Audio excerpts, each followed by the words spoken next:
Online teaching class. बच्चों, आज हम आपकी हिंदी की पाठ्य पुस्तक पाठ 3 वन है तो हम है पढ़ेंगे। तो चलिए, पाठ शुरू करने से पहले हम वनों के महत्व के बारे में जानेंगे। आदिकाल से मनुष्य के जीवन में वन महत्वपूर्ण रहे हैं। ये मानव जीवन के लिए प्रकृति के अनुपम उपहार हैं। हमारे वन पेड़ पौधे ही नहीं अपितु अनेकों उपयोगी जीव जंतुओं व औषधियों का भंडार है। वन पृथ्वी पर जीवन के लिए अनिवार्य तत्व हैं। वन मनुष्य के लिए ही नहीं अपितु समस्त जीव जंतुओं के लिए आवश्यक है। इनसे प्रकृति का संतुलन बनाए रखने में मदद मिलती है। जहाँ वन प्रकृति का संतुलन बनाए रखने में सहायक हैं, वहीं ये मानव जीवन का संरक्षण करने में भी मददगार हैं। वर्षा समय पर हो, मिट्टी का कटाव रोका जा सके, प्रदूषण की मात्रा घटे, बाढ़ न आए, अकाल न पड़े आदि मुसीबतों से भी वन हमें बचाते हैं, हमारी ज़रूरतों को पूरा करते हैं। लकड़ी, कागज़, फर्नीचर, दवाइयाँ सभी के लिए हम वनों पर निर्भर हैं। वनों के कारण हमारी पृथ्वी के वातावरण में समानता बनी रहती है। पेड़ पौधों से हमें ऑक्सीजन मिलती है, जो कि प्रत्येक जीवित प्राणी के लिए बहुत आवश्यक है। अगर वन नहीं होंगे तो हमारा क्या हाल होगा, देखते हैं इस वीडियो के माध्यम से।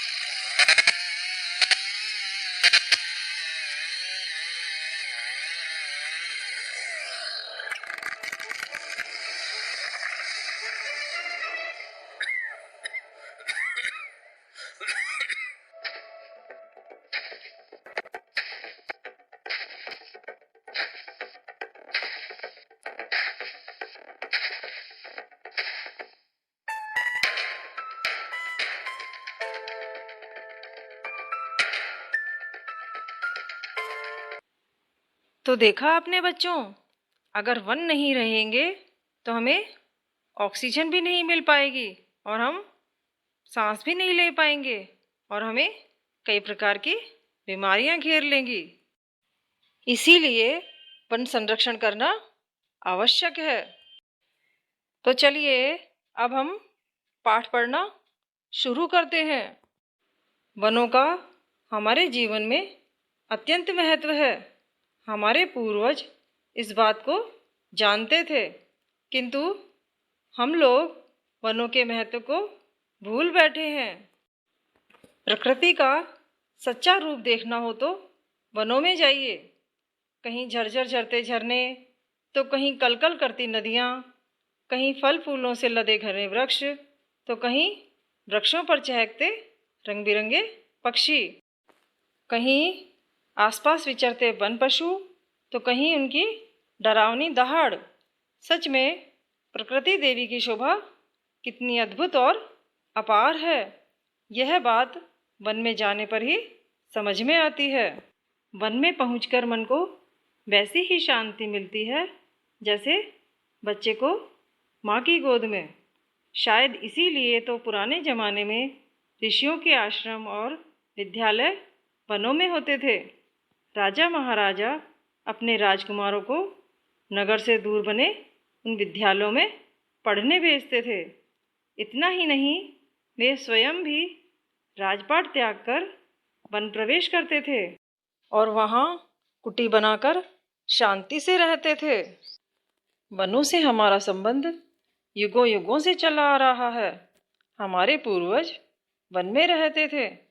नगरों में बस जाने के बाद भी वे पर्व त्योहार और मेलों के बहाने दौड़कर प्रकृति के निकट चले जाते थे। वैसे ही जैसे प्रवास पर्यटन के बहाने आज हम लोग भी प्रकृति की गोद में चले जाते हैं और फिर तरोताजा होकर लौटते हैं।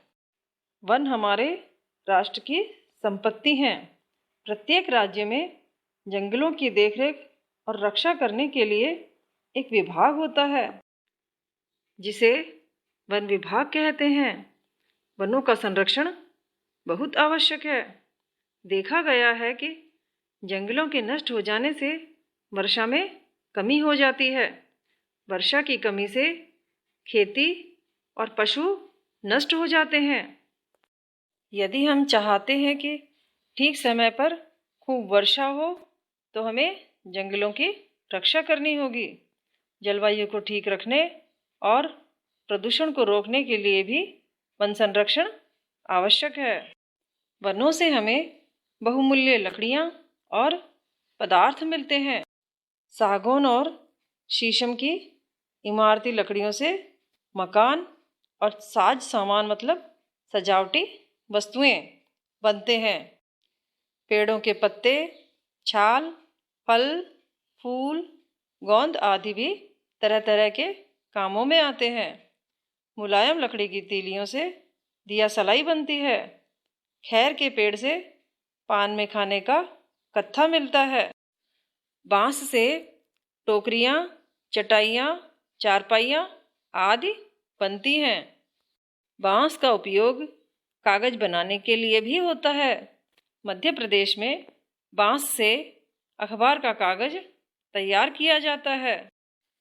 कहने का तात्पर्य यह है कि प्रकृति का बनाया हुआ एक भी पेड़ पौधा अनुपयोगी नहीं है। जंगल में उगने वाली वनस्पतियों से दवाइयाँ बनती हैं। यहाँ तक कि व्यर्थ दिखाई पड़ने वाली घास भी पशुओं के चारे के काम में आती है। हमें याद रखना चाहिए कि जंगल, खेती, पशु और मनुष्य में घनिष्ठ संबंध है। बिना विचारे जंगल पर चलाई गई कुल्हाड़ी न केवल जंगल को बल्कि शेष तीनों को भी हानि पहुंचाती है। अब लोगों को वन संरक्षण का महत्व समझ में आता जा रहा है। जगह जगह नन्हे पौधे रोपे जा रहे हैं। वन महोत्सव मनाए जा रहे हैं। एक बार फिर जंगल में मंगल होने लगा है। वनों के महत्व को समझाने के लिए प्रत्येक वर्ष 5 जून को विश्व पर्यावरण दिवस के रूप में मनाया जाता है।